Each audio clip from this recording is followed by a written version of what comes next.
السلام علیکم ورحمۃ اللہ وبرکاتہ. سامعین محترم امید دی خبر روغ جوړ به نن به ان شاء الله موږ په یو مسله باندې بحث کوو. د منیر شاکر چې کوم فرزند دی هغه په هر جمعه کې موږ نن سبا وګورو په هر بیان کې په علماء کرامو پسې رد بد ویل او باغی باندې الزامات لګول او باغی پسې خبرې کول. دا داغي او معمول جوړ شوی څنګه چې داغي د والد صاحب دا یو معمول او دغه سی وست دی د دې فرزند هم دغه معمول دی. د دې مخکې دی مختلف مسایل باندې او روزانه په دغه مسایل باندې غلط ډیسکشن کوي، غلطي مسالې بیانوي د عوامو مخې ته.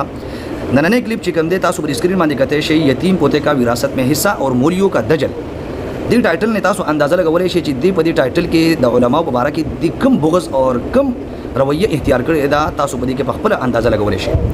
دا کلیپ که تاسو وګورئ دا تقریبا 13 منټ کلیپ دی. په دې کې دوه مسلې دي اهمیت ان شاء الله په دې باندې وځه په دې نننې کلیپ کې ان شاء الله بحث کوم او د دلایل سره به ان شاء الله خبره کوو او کو د چا په دې کې څه سوالي څه مسلې وتا تاسو موږ سره په کمنټس کې خپل سوال شیر کولای شئ. دوه مسلې دي. د ټولو نه اولنۍ مسله چې دلته ذکر کړې ده د میراث په حواله سره چې آیا نوسیته با حصہ ملاویږي یا نه ملاویږي داغه د دادا هغه حصہ چې کومه ده. یعنی ګوره صورت مسله ده زمونږ سره چې یو کس ته داغه والد صاحب مړ شو او داغه دادا لا ژوندې دي او دا هغه د والد صاحب د بعد دغه دادا وفات شي نو آیا د دې دادا هغه چې میراث هغه به د نوسیته ملاویږي یا نه ملاویږي. نو اصل مسله خو زمونږ سردار د شریعت مطابق او د قانون اسلام مطابق مسله دادا چې زمونږ سره کم پوته دي یعنی کم زمونږ سره نوسه دي هغه ته به عیسی نه ملاویږي. په کوم صورت کې چې په کوم صورت کې د دې دادا نورم اولاد موجودي یعنی د دې پوته چې کوم زمونږ سره ترونه دي هغه موجودي نو په هغه صورت کې به دین وسیته عیسی بیا نه ملاویږي او که شری د نور ترونه موجود نه نو بیا به دین وسیته عیسی ملاویږي. کله د ترونه نور نه بیا به تاسو کې عیسی ملاویږي. نو یو مسله خدا ده په دې مسله باندې اوس د دې منیر شاکر سے د زوی اعتراض کړی دی چې دا علماء کرامو د یتیم سره یو دوکه کړی دا او دا موږ ته یو غلطه مسله بیان کړی دا او بیا دی وای په دې کلیپ کې چې د دې د وجې نه د علماء کرامو دا مسله نقل کړی دا چې دا د شیخ نقل کړی دا د پیر نقل کړی دا د فلانی عالم جن نقل کړی دا نو د دې په بنیاد سره بس دا چې کوم دا مسله دغه را روانه ده.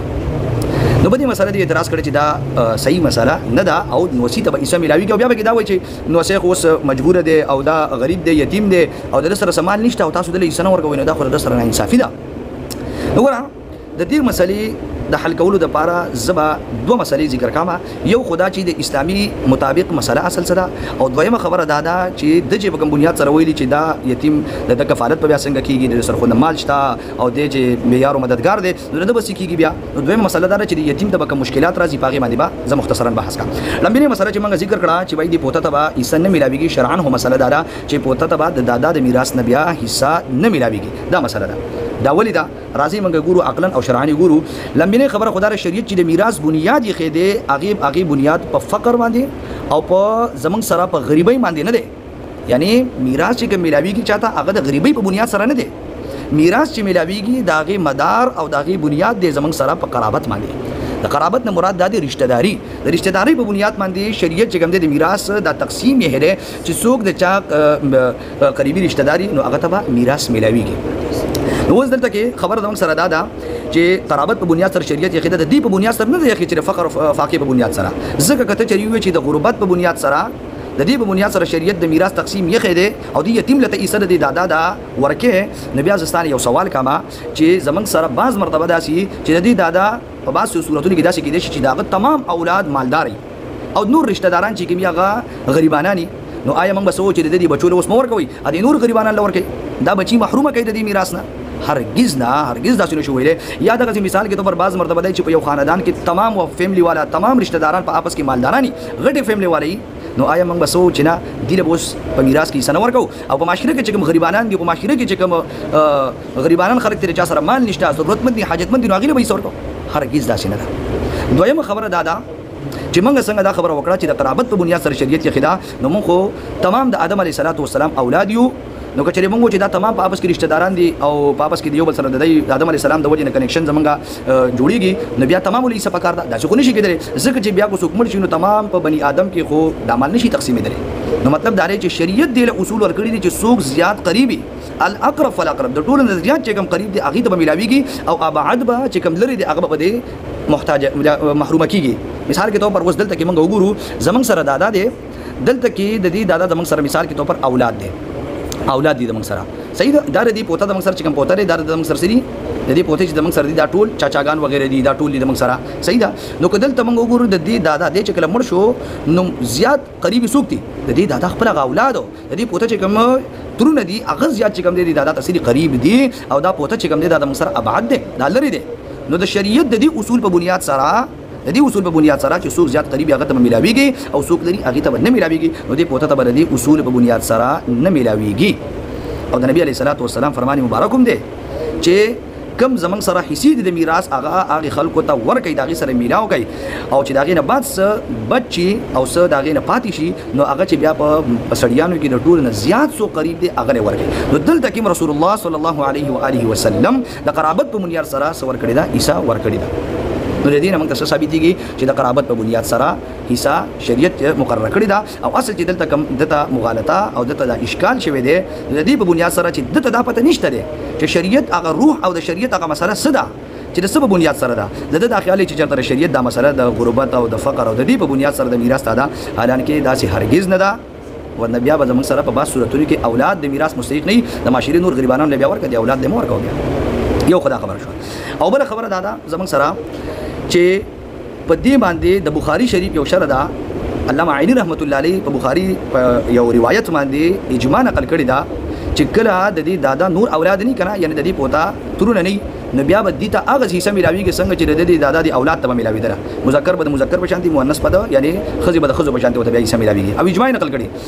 نو ال تکیم دا په دې باندې اجماع ده زمون سره چې څنګه لکه د دې اولاد نه وي د دې دادا یعنی د دې چې کوم دادا د دې اولاد نشته دي نو بیا به دې پوتا ته ملاویږي دا هغه مسله په بخاری شریف کې زمون سره موجود ده په سکرین باندې به تاسو کې تاسو د دې حواله کتلی شي د دې نه بعد یو بل سوال دا اوچت کړی دی چې په قران مجید کې الله تعالی چې کوم ذکر کړی دی په سورۃ النساء کې آیت نمبر 11 کې الله تعالی چې وی یوصیکم الله فی اولادکم للذکر مثل حظ الانثیین په دې آیت کې الله تعالی چې کوم ذکر کړی دی چې الله تعالی تاسو ته احکامات بیان کړی دي تاسو د اولاد په اړه کې د میراث مسلې دلته ذکر کیږي نو دلته کې لفظ نه فی اولادکم فی اولادکم نو دلته کې بلی فی اولادکم په دې باندې د اعتراض کوي وګوره مولوی صاحب څه پتا باندې بیا یو اعتراض کوم کته شریف فی اولادکم کو پوتا مراد نه اخلي دان وصیت مراد نه اخلي فی اولادکم کې نو زه بتایو اعتراض کما چې په کوم کې الله تعالی دا تذکرہ کړی چې کمی خزي داغه سره نکاح نشي کولای داغه تذکرہ شوی دا نو پاغي آیت کې الله تعالی ذکر کړی دی چې کوم تاسو اولاد د ابنائکم لفظ دی چې ابنائکم داغه خزي په تاسو حرام دي یعنی تاسو چې کوم ابنا تاسو چې کوم اولاد د داغه خزي په تاسو حرام دي نو دلته کې د ابن او د ابنا نه مراد په دې کې حقيقي زوی مراد دی او دلته کې ته پوتم مراد دی نو وای کچري تر دې اولادنا او د ابنا نه مراد پوتن نه اخلي نو وای بیا زما پتا باندې یو سوال دی چې د دادا د پاره بیا د پوته چې کوم هغه خزه دا هغه بیا حلاله پکار ده چې بای دادا دغه سره نکاح کولای شي نو وای دلته کې بیا ته دغه ماخله پوته مراد ماخله نو وای څنګه چې ته دلته کې پوته مراد اخلي نو فی اولادکم کې دلته کې څه مراد دی پوته مراد دی یعنی اولاد کې بیا حقيقي اولادوم راوستو او په دې کې دا پوتم چې کوم دی راوستلو دان وصی به کوم راوستلو نو وس اصل کې زه د یو تاسو کما په دې خو ګویا چې ته ما سره متفق شې چې ابنائکم کې د موږ سره پوتم دی او حقيقي زموږ سره چې کوم څه دی هغه شامل چې داغي د خود سره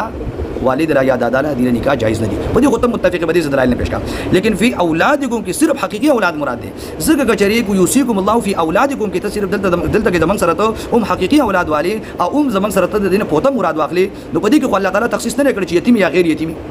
نو د دې بیا دا ثابتېږي کچری هغه یتیم هم نه هغه پوتا نو بیا د لیسه پکاره حالانکه د دې تم قائل نه او د دې نور فقهاء تمام فقهاء د دې قائل نه دي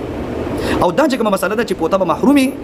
دا مونږ چې کومه مسله بیانو په دې باندې تمام ائمه چې کوم دې متفق امام مالک امام شافعي او امام احمد بن حنبل رحمه الله امام ابو حنیفه رحمه الله علیه تمام ائمه په دې باندې سره متفق دي نو نن تر پاسه او په دې غټو فقهاء کرام باندې ته اعتراض کې لکه د عقل نه کار غستل پکار دي او د خپل تشریحات چې خلکو ته پیش کې نو ستاسو تشریح مونږ ومنو یا مونږ چې کوم د قران هغه حاملین دي او د قران مجید د صحابو نه چاغستره صحابو شاګردان دي نو دغه فهم والو او د صحابو تمام په دې باندې اجماع د دې مسله باندې نو ته ماته وایي چې مستاو مونږ کړه صحابه کرامو مونږ ستاو مونږ کړه دي فقهاء کرامو مونږ نو د خدای لپاره د علماء کرام په صفات مو آیا دوه قسمه خلک چې الله تعالی دغه مبارک ویلي او د جنگ اعلان دغه خلاف کړی دی یو هغه دي چې کوم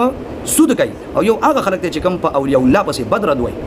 نو اسینا چې دا ستاره پر وبال جوړ شي د وخت نه مخکې ودی شي باندې توبه پکار ده رجوع الی الله پکار ده دې د وجینا علماء کرام باندې رد کول نه دي پکار دی او په هر پوسټ کې چې ګورم نو ستاسو تمنل وي باغی باندې بیا د شیخ الاسلام سے تصویر لګی دی یا د بل عالم او د علماء پسې سرد بد بدی ویلي مسله پاتې شو اوسو چې د یتیم طبقه مشکلات راځي د یتیم ته دغه مشکلات به وسکیږي نو ګورا د دې په اړه کې دا خبره یاد ساته چې شریعت چې ګمده د یتیم په کفالت کولو باندې ډیر فضیلتونه بیان کړي دي چې د یتیم کفالت په خنه خطرې کې سره پکار دی او دا شریعت موږ ته دا حکم هم کړي چې د یتیم خیال ساتل پکار دي نو لاول خدای ریترونو لم پکار دي چې د سوکی خیال په خطرې کې سره وساتي او بل دا خبره دادا چې شریعت د دې دادا د عیسی چې د پوتل نه ور کوي ټیک د مسلخ شرعاً دادا ځکه چې شریعت د میراث اصول په غربت باندې نه دی څنګه چې موږ مخکې په شروع کې دا بحث او دا ډیسکشن وکړو شریعت دا یخه د قرابت په بنیاد سره د رشتہ داري چې څوک زیات نږدې نو دغه په بنیاد سره یخه ده ټیک شو نو د دادا د لپاره یو صورت دام کې درې شي چې دا دادا چې د خپل مرګ نه مخکې د وصیت هم کولای شي د مال په درې مې سي پورې او دله چې کوم دی په خپل ژوندۍ کې تحفه ورکول شي د یتیم وسیله چې کوم دی تحفه ورکول شي ګفت ورکول شي مال ولا په تحفه کې ورکا دا یو صورت کې درې شي چې دې پوتا سره په دې کې امداد کول شي بالکل جایز دي او بیا دا دادا ولا د وصیت نه کړي دغه سی ولا ګفت نه ورکړي په ژوندۍ کې مال تحفه مفعول نه ورکړي نو د دې چې کوم ترونه دي نو ترونه له پکار دي چې ترونه ورسه ورکی مال ورکی کفالت ورکی کوڅو کې نه کوي نو دا دغه خرابې ده دغه مسله دار شریعت نه ده نو دته چې کوم مشکلات دي نو هغه بیا معاشره والا دغه ترونه لا دغه رشتہ داران له پکار دي چې هغه حل کی ځکه چې د یتیم په کفالت په حواله سره په شریعت کې په روایتو کې پتا تا په ډیر شی د روایت ملاو چې پاغي کې دغه نه موږ ته پته لګي چې شریعت چې کوم فضایل بیان کړي دي زموږ سره په د یتیم په حواله سره او د یتیم په حواله سره څومره فضیلتونه دي نو بیان کړي چې هغه ته مطالعه وکړي نو ان شاء الله د یتیم چې کومه مسله ده هغه چې هغه ته کوم مشکلات دي وغیرہ دي نو هغه په هغه طریقې سره بیا حل شي دا د موږ سره دویمه مسله وه مسله چې کوم ذکر دا چې تا په دې کې ویلي دي چې دا ځکه علماء موږ ته غلطه مسله بیان کړي چې موږ خپل قرآن پرې خېدې موږ قرآن نزدکو عامه موږ قرآن سره ټکړې دي موږ د قرآن سره تعلق نشته قرآن نزدکو نو د دې د وجنه او بیا دې پکې دا تمهید او دا خبرې وکړي ټولې چې علماء کرام تاسو به ډیر علماء کرام چې هغه منکه چې په خپل قرآن مو وايي گمراه بشي او د دې قرآن د وجنه خو صحابه جوړ شوي دي او تشیخ القرآن جوړ شوی په دې منبر باندې الناس یو دا مسلې بیانې نو په خپل قرآن مجید چې کوم دي علماء منکه پاغي باندې تا تنقید کړي زما خو یو خبر یاد وساته چې علماء کرام هرگز هم د پوره قرآن مجید د زده کړې چې کوم دی